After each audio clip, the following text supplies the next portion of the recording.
দায়িত্ব গ্রহণ করতেছে, করে না? এরকম করে। আপনি তো যোগ্য লোক, কেন করলেন?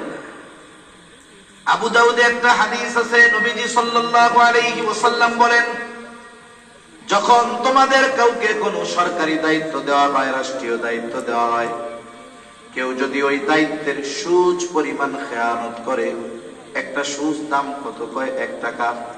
বলে কেউ যদি সুদ পরিমাণ ওই দায়িত্বের খেয়ানত করে, কিয়ামতের দিন ওই ব্যক্তি খেয়ানতের বোঝা নিয়ে আল্লাহর সামনে হাজির হবে।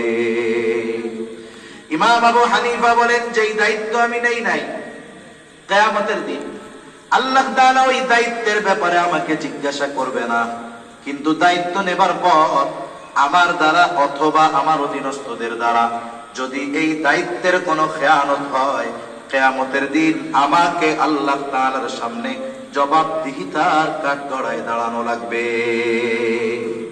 এই দায়িত্বকে যদি এই দুনিয়ার মানুষ